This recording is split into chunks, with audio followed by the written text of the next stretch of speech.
আসসালামু আলাইকুম রহমতুল্লাহি ওবরাকাতুহু। বর্তমান সময়ে যে পরিমাণ গরম পড়ছে এতে করে মুরগিকে সুস্থ রাখাটাই অনেকটা দায় হয়ে পড়েছে। তার উপর যে পরিমাণ লোডশেডিং, সারাদিনে বেশিরভাগ সময় কারেন্ট চলে যাচ্ছে, বারবার আসতেছে বারবার চলে যাচ্ছে, তবে যে সময়টা থাকতেছে কারেন্ট তার থেকে বেশি সময় কারেন্ট চলে যাচ্ছে। এর কারণে মুরগি প্রচুর পরিমাণ হাঁ করতেছে এবং মুরগিকে প্রচুর পরিমাণ গরম ধরতেছে।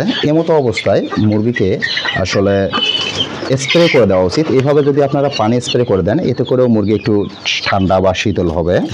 এছাড়াও আপনাদেরকে একটা কাজ করতে হবে, আপনারা যে খাবার পানিটা দেন মুরগিকে, সেই খাবার পানি দেওয়ার সময় পানির ভিতর অবশ্যই আপনাদেরকে লেবু পানি দিতে হবে। লেবু পানি দিলে মুরগি অনেকটাই শীতল বা ঠান্ডা থাকবে, কারণ পরিবেশ কিন্তু প্রচণ্ড গরম। এভাবে যদি আপনারা স্প্রে করে দেন তাহলে মুরগিও ঠান্ডা থাকবে, পাশাপাশি লেবু পানি দিলেও মুরগি ঠান্ডা থাকবে। এর পাশাপাশি আপনারা একটা কাজ করতে পারেন, গ্লুকোলাইট যে স্লাইনটা আছে এই গ্লুকোলাইট স্লাইনটাও মুরগিকে দিতে পারেন। বিশেষ করে যে সময়ে বেশি রৌদ্র অবস্থায় থাকে, যে সময় বেশি গরম থাকে, সেই সময়টাতে আপনারা গ্লুকোলাইট স্লাইনটা মুরগিকে দিতে পারেন। এতে করে মুরগি অনেকটাই শীতল বা ঠান্ডা থাকবে এবং মুরগির যে পানি শূন্যতা আছে অতিরিক্ত গরমের কারণে সেই পানি শূন্যতাও দূর হয়ে যাবে। গ্লুকোলাইট স্লাইনটা শুধু পানি শূন্যতাই দূর করবে এমনটা না, এটি কিন্তু মুরগির যে একটা এই যে গরমের কারণে এনার্জি ফল হয়, এই এনার্জিটাও পাবে এই গ্লুকোলাইট স্যালাইনের মাধ্যমে। যে কোনো ধরনের স্যালাইন দিতে পারেন, মুরগির যে স্যালাইন বা হাঁস মুরগি পোলট্রি সেক্টরের যে স্যালাইন আছে সেই ধরনের স্যালাইনগুলো আপনারা দিতে পারেন। তবে আপনাদেরকে যে কাজটা করতে হবে সেটা হচ্ছে মুরগিকে ঠান্ডা রাখতে হবে। মুরগি যত বেশি পরিমাণে ঠান্ডা থাকবে তত ভালো থাকবে। অনেকেই আসলে মনে করে যে ঠান্ডার দিনেই মুরগি পালন কঠিন, কিন্তু বাস্তবিক দৃষ্টিকোণ থেকে আসলে ঠান্ডার দিনে মুরগি পালন করা সবচেয়ে বেশি সহজ, বিশেষ করে যারা আবদ্ধ অবস্থায় লালন পালন করে তাদের জন্য। গরমকালে মুরগি লালন পালন করাটা বেশি কঠিন হয়ে পড়ে, কারণ গরমকালে যখন মুরগি লালন পালন করা হয় তখন প্রচুর পরিমাণে গরমের কারণে মুরগি হাঁসফাঁস করতে থাকে। এতে করে আপনাকে একটু খরচও বাড়িয়ে দিতে হবে, এই যে স্যালাইন দিতে হয়, স্প্রে করতে হয়, দেখাশোনা বেশি করতে হয়, এই সকল বিষয়গুলো একটু বেশি করতে হয়। তবে শীতের দিনে কিন্তু সেরকম কোনো সমস্যা হয় না। আর বাহিরে ছেড়ে দিয়ে যে মুরগিগুলো পালন করা হয় সেই মুরগিগুলোর ক্ষেত্রে দেখা যায় যে শীতকালে সমস্যা হয়, কারণ সেই মুরগিগুলো শীতকালে বেশি পরিমাণে রোগবালাইয়ের সম্মুখীন হয়। বিশেষ করে ভাইরাসজনিত যে রোগগুলো আছে সেই রোগগুলোর সমস্যা হয়, রানীক্ষেত রোগে আক্রান্ত করে, যার কারণে বাইরের মুরগিগুলো খুব একটা টিকে থাকতে পারে না বাহিরের পরিবেশে। তবে আবদ্ধ অবস্থায় সেরকম কোনো সমস্যা হয় না, যেহেতু একটা বায়োসিকিউরিটির ব্যাপার রয়েছে। আল্লাহর রহমতে এখানে আপনারা যে মুরগিগুলো দেখতেছেন এই মুরগিগুলো মোটামুটি খুব ভালো ডিম পাড়তেছে। গতকাল যে ডিম পাড়ছে, আজকে যেহেতু সম্পূর্ণ দিনটা চলে যায়নি, গতকাল যে ডিম পাড়ছে সেই ডিম কিন্তু আমি গুনে দেখলাম যে 18টা ডিম পাড়ছে।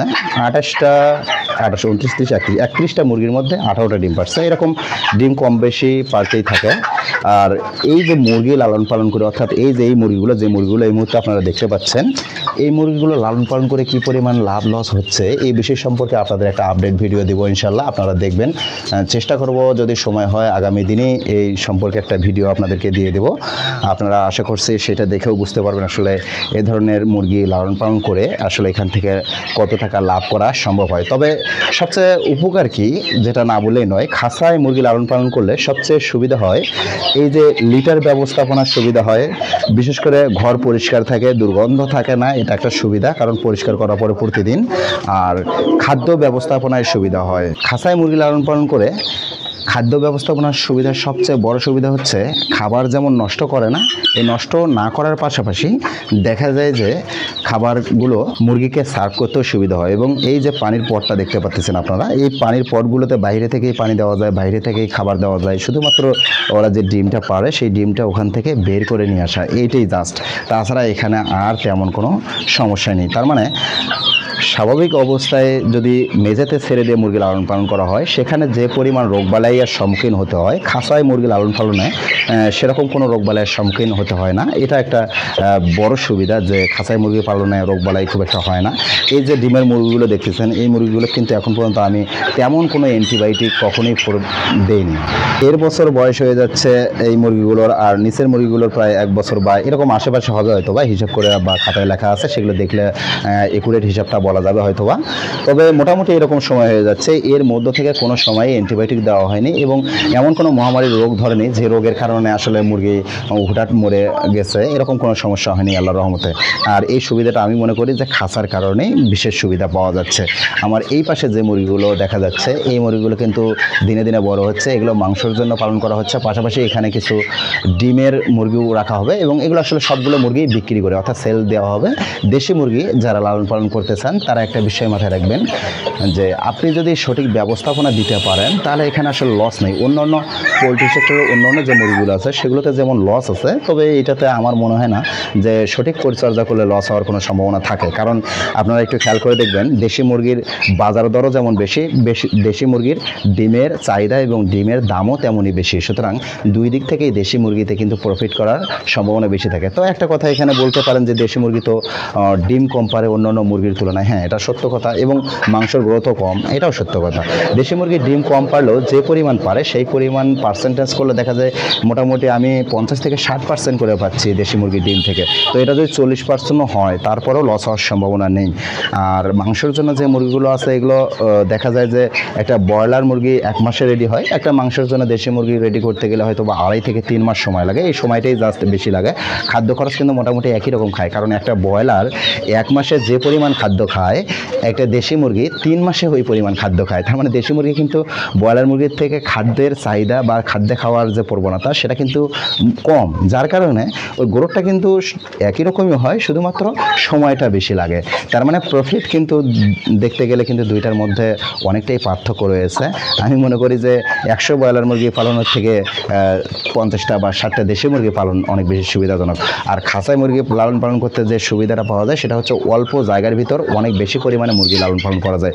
ফ্লোরে মুরগি পালন করলে হয়তো বা স্কোয়ার ফিটে হিসাব করে ফ্লোরে মুরগি পালন করতে গেলে খুব কম মুরগি পালন করা যায়। তো কিন্তু খাঁচায় মুরগি পালন করার কারণে একটা এরিয়ার ভিতরে 3টা তালা করে দেওয়া আছে। এখানে আমার যে 2টা খাঁচা আছে, 2টা খাঁচাতেই, এবং এই 2টা খাঁচার মোটামুটি দেখা যাচ্ছে যে 200-র কাছাকাছি বা 200-র আশেপাশে মুরগি পালন করা সম্ভব। এটা কিন্তু একটা বিশাল ব্যাপার। আমি এখানে স্কোয়ার ফিট যদি হিসাব করি 130টার বেশি মুরগি লালন পালন করা এই রুমের ভিতর সম্ভব না, অথচ এখানে 200 মুরগি লালন পালন করা যাবে অনায়াসে। এবং আমার যথেষ্ট পরিমাণে স্পেস কিন্তু রুমের ভিতর রয়েছে চলাফেরার জন্য, এবং এই যে খাদ্য রাখার জন্য বিভিন্ন সাইডে স্পেস রয়েছে, 4 সাইডে স্পেস রয়েছে, যার কারণে এটা বলাই যায় যে আসলে খাঁচায় মুরগি লালন পালন অনেকটাই সুবিধাজনক। এটা জায়গার ক্ষেত্রেও সুবিধাজনক, এটা লিটার পরিষ্কারের করার ক্ষেত্রেও সুবিধাজনক, এটা দুর্গন্ধের ক্ষেত্রেও সুবিধাজনক, কারণ দুর্গন্ধ খুব একটা এখানে হয়ই না নিয়মিত পরিষ্কার করার কারণে। আর এখানে ডিম এবং মাংসের যে মুরগিগুলো আছে ডিম বেশি পারে, মাংসও ভালো উৎপাদন হয়, কারণ টয়লেটের সাথে এদের সংস্পর্শ থাকে না, অ্যামোনিয়া গ্যাস এদের নাকে যায় না, এদের রোগ প্রতিরোধ ক্ষমতা ভালো থাকে। আর আপনারা জানেন যদি কোনো একটা পোলট্রি সেক্টরের কোনো মুরগি বা হাঁস বা যে কোনো হোক না কেন যদি পোলট্রি সেক্টর হয়, তাহলে এখানে যদি অ্যান্টিবায়োটিক প্রয়োগ না করা হয় তাহলে কিন্তু উৎপাদন কিন্তু স্বাভাবিক গতিতেই চলতে থাকে। আর অ্যান্টিবায়োটিক প্রয়োগ করলেই উৎপাদন কিন্তু ব্যাহত ঘটে। যাই হোক, ভিডিওটা আর বড় করতে চাচ্ছি না, আমার এখানে কিছু কাজ আছে, সেই কাজগুলো করব। তো আপনাদেরকে একটু দেখাই, এই পাশে একটা ডিম পাড়ছে, আপনাদেরকে একটু এখানে সরাসরি দেখাই। এই মুরগি দুটার কিন্তু একটু সমস্যা, কিন্তু সমস্যা থাকা সত্ত্বেও ডিম পাড়তে এরা কোনো রকম কার্পণ্য করতেছে না, এটা কিন্তু একটা বিশাল ব্যাপার।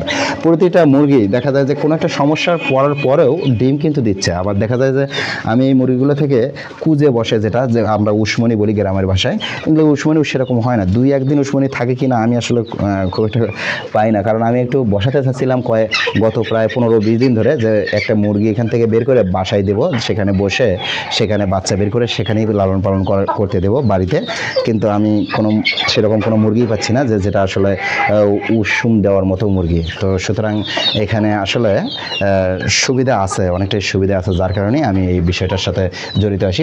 পাশাপাশি এখানে একটা ভালোবাসার কাজ আছে, কারণ আপনি বাইরে লালন পালন করলে এই যে দেখভালের ব্যাপারে এতটা সচেতনও থাকতে না যেমন, তেমনি অতটা ভালোও লাগতো না, কিন্তু এখানে দেখতে যেমনটা ভালো লাগে এবং সবগুলো মুরগিকে সবসময় দেখা যায়, এবং এই যে ওষুধ প্রয়োগের ব্যাপারটা আছে, যে কোনো রোগের প্রাদুর্ভাব দেখার সঙ্গে সঙ্গে ওষুধ প্রয়োগ করা যায় এবং এই পানিগুলো সহজেই খেয়ে নেয়। যারা বিশেষ করে বাহিরে ছেড়ে মুরগি লালন পালন করে তাদের দেখবেন যে ওষুধ খাওয়ানো খুব কঠিন হয়ে যায়, কারণ তারা ভাতের সাথে মেখে ওষুধ খাওয়ায়, পানির সাথে খাওয়াতে পারে না। কিন্তু নিয়ম হচ্ছে পানির সাথে ওষুধ দিয়ে গুলিয়ে খাওয়ানো। যাই হোক, আজকের ভিডিওটা আর বড় করছি না। আপনারা যারা আমার এই চ্যানেল বা ফেসবুক থেকে নতুন দেখতেছেন তারা অবশ্যই আমার ফেসবুক পেজটাকে ফলো দিয়ে রাখবেন। চ্যানেলে হলে অবশ্যই চ্যানেলটিকে সাবস্ক্রাইব করে পাশে থাকা বেল আইকনটি জানিয়ে দেবেন। দেখা হচ্ছে আবারও নতুন কোনো ভিডিওতে নতুন কোনো টপিক নিয়ে। সে পর্যন্ত ভালো থাকুন, সুস্থ থাকুন। আল্লাহ হাফেজ।